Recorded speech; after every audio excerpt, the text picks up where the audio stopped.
This is Corey Maggette coming to you from the Big Three. We have the legend, the glove, Mr. Gary Payton himself with the three-headed monster. Corey, you're gonna be pretty good at that, man. You know what? I like watched that. you do some stuff too, GP, and I'm just thankful to be a part of this. What's going on, G? You know what, Corey? It's all good, man. Got a good league here, doing really good things, man. So I'm happy. You know, I didn't get a win today, but I know. That's what I'm saying. We got to get you out of here right away, because I know GP don't like to lose. So yeah. We'll talk about the game just a little bit tonight.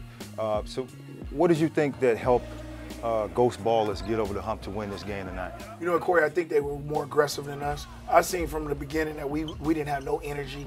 They did what we did to a lot of people for the last 7 weeks. We did a pick and roll, and we made shots, and they were very aggressive. They had us so confused, man, on the pick and roll. We couldn't do nothing. We didn't want to switch. We didn't want to talk. And then when the guards went downhill, they started dishing the ball off, and we couldn't guard nobody. And this 3-on-3 is about playing man-to-man defense. You got to play defense in here, and we didn't do a good job of that. Well, you think early on, if I watched the game early on, you seen that in the beginning you was throwing the ball down to Kwame, and it kind of stopped him. Right. And so all of a sudden, does your game plan has to change because of that? Well, you know what? A lot of teams now that looked at us and they say, Kwame, if they foul him, you know, you put him on a free throw line and he's not making free throws. But I want to change that. But I got to keep him in with his confidence and get him confident. But then I know if I go, you know, get away from it and I get down a couple points, I got to put Rashard Lewis on the block, and he's a better little post-up player, and he can make free throws. So I had to switch up. You know, I had to switch the game up. So yeah, just talking about like even Rashard Lewis, what he's done for the Big Three, dominated. You know, he's going to win the scoring title for the first annual Big Three. Just talk about just his professionalism on the court, and you just being a coach and teaching these guys how to play the game as well. Well, Rashard, you know, I drafted him when we was in Seattle, out of high school as a rookie, and you know, I got a good relationship with him. But he's been playing well. I think this suits his type of game. You know what I'm saying? Everybody thought he was a jump shooter in the NBA, but in this on 3-on-3, he's so long and lanky at like 6'9", 6'10", and he gets in the block, can't nobody guard him. And then he can pass the basketball. If they double him, he can kick it to somebody and they make shots. And he's been doing really well, you know. And I got to go to him because he's a player that he can make great decisions, and he got a good IQ for the game. And he's just been spectacular this season for the Big Three. But also, if you talk about even in Kentucky, and the team started off kind of sluggish in the beginning, and I seen you like, come on, y'all need to get with it. What can you say to get these guys to understand you have to play right now? You have to get going. You got to have some grit. You got to have some toughness. What would you say to them, you know, talking about Kentucky and even tonight early on? Well, you know, that's why I call them timeouts, Corey, because I try to get in them and then I try to get a fire on them.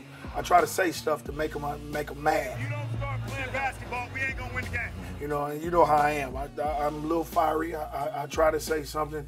But what I have is a good basketball team and a good chemistry on my team, because when I say something, they know it's not personal. They get a little spark. Today I couldn't do it. Kentucky, I did. I did it. I got them a spark and against the Ball Hogs, and we came back and got that game.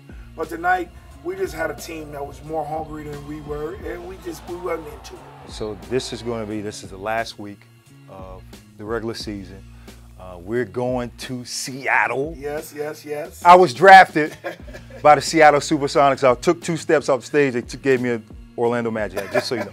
But what is it going to be in Seattle, G? You know, you was one of the guys back with, you know, the legends there. I mean, Sean Kemp and everyone. And I just talk about, for me being drafted, Rashard Lewis put 50 on us when we was in Japan. And so what is it going to be like? Because it hasn't been a team there. You going back there. Do you think the fans is going to be there supporting the Big Three? Oh yeah, no question. They want basketball. We didn't have a good mayor at the time in 07. He just let the team go.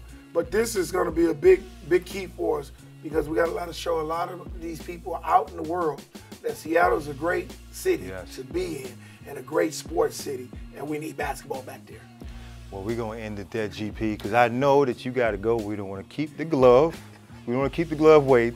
So, GP, we appreciate you coming, man. Always a pleasure. We're looking forward to you in Seattle. Hey, this is Gary Payton, and you know what? You washing fresh off the court.